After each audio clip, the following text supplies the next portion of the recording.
اعوذ باللہ سمیع العلیم من الشیطان الرجیم بسم اللہ الرحمن الرحیم سبحان اللہ والحمد للہ ولا الہ الا اللہ واللہ اکبر لا حول ولا قوۃ الا باللہ العلی العظیم۔ السلام علیکم ورحمۃ اللہ وبرکاتہ۔ اپنی لاسٹ ویڈیو میں نے آپ کو چاہے زمزم کی کھدائی کا واقعہ سنایا تھا، اور اپنی اس ویڈیو میں آپ کو واقعہ فیل سناؤں گی، اور یہ بھی واقعہ عبدالمطلب کے ساتھ ہی ریلیٹ کرتا ہے۔ اس دوسرے واقعے کا خلاصہ یہ ہے کہ ابرہہ صبا حبشی نے، جو نجاشی بادشاہ حبش کی طرف سے یمن کا گورنر جنرل تھا، اس نے جب یہ دیکھا کہ اہل عرب خانہ کعبہ کا حج کرتے ہیں تو صنعاء میں ایک بہت بڑا کلیسا تعمیر کیا اور چاہا کہ عرب کا حج اسی کی طرف پھیر دے۔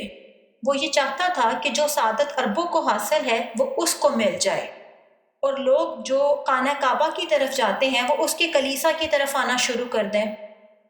ایک تو وہ عربوں سے وہ سعادت لینا چاہتا تھا، دوسرا جو عربوں نے ساری ان کی تجارت پہ جو قبضہ کیا تھا، وہ چاہتا تھا کہ دوبارہ پھر یمن جو ہے وہ تجارت کا مرکز بن جائے۔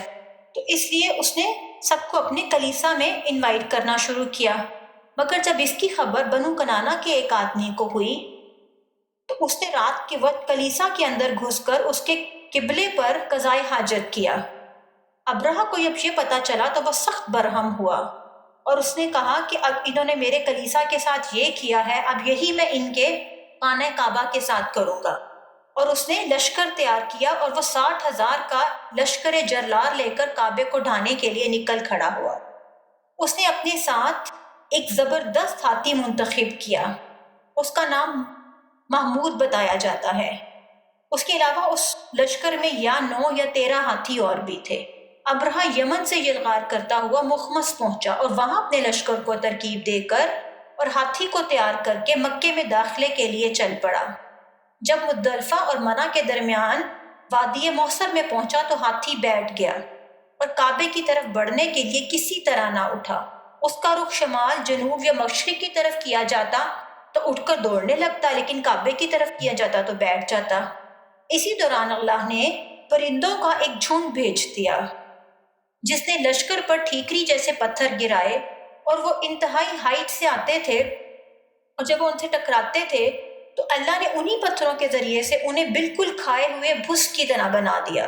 یہ جو چڑیاں تھیں ابابیل اور کمری جیسی تھیں، اور ہر چڑیا کے پاس 3 کنکریاں تھیں، ایک چونچ میں اور 2 پنجوں میں کنکریاں چنے کے جیسی تھیں، مگر یہ جس کو بھی لگ جاتی تھی اس کے اعضاء کٹنا شروع ہو جاتے تھے اور وہ مر جاتا تھا۔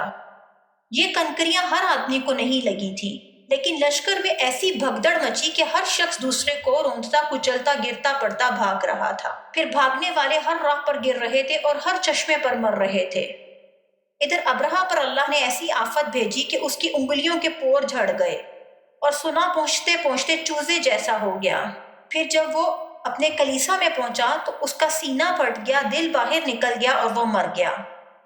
ابرہہ کے حملے کے موقع پر مکہ کے بادشاہ جان کے خوف سے گھاٹیوں میں بکھر گئے تھے اور پہاڑ کی چوٹیوں پہ جا چھپے تھے۔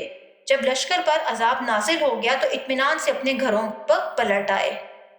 یہ واقعہ جو ہے بیشتر اہل سیر کے وقوع نبی پاک صلی اللہ علیہ وسلم کی پیدائش سے صرف 50 یا 55 دن پہلے ماہ محرم میں پیش آیا تھا، لہٰذا یہ 571 عیسوی کی فروری کے اواخر یا مارچ کے اوائل کا واقعہ ہے۔ یہ در حقیقت ایک تمہیدی نشانی تھی جو اللہ نے اپنے نبی اور اپنے کعبہ کے لیے ظاہر فرمائی تھی، کیونکہ آپ بیت المقدس کو دیکھیے کہ اپنے دور میں اہل اسلام کا قبلہ تھا اور وہاں کے باشندے مسلمان تھے، اس کے باوجود اس پر اللہ کے دشمن یعنی مشرکین کا تسلط ہو گیا، جیسا کہ بخت نصر کے حملے اور اہل روما کے قبضے سے ظاہر ہے۔ لیکن اس کے برخلاف کعبہ پر عیسائیوں کو تسلط حاصل نہ ہو سکا، حالانکہ اس وقت یہی مسلمان تھے اور کعبے کے باشندے مشرک تھے۔ اس کے بعد کا جو اگلا واقعہ ہے وہ میں آپ کو انشاءاللہ تعالیٰ اپنی اگلی ویڈیو میں سناؤں گی، کیونکہ اس طرح سے یہ بہت لینتھی ہو جائے گا اور اگلا جو واقعہ ہے وہ پورا نہیں میں اس کو کر سکوں گی، تو اس لیے اب تک کے لیے اتنا ہی کافی ہے، باقی میں انشاءاللہ آپ کو اپنی اگلی ویڈیو میں سناؤں گی۔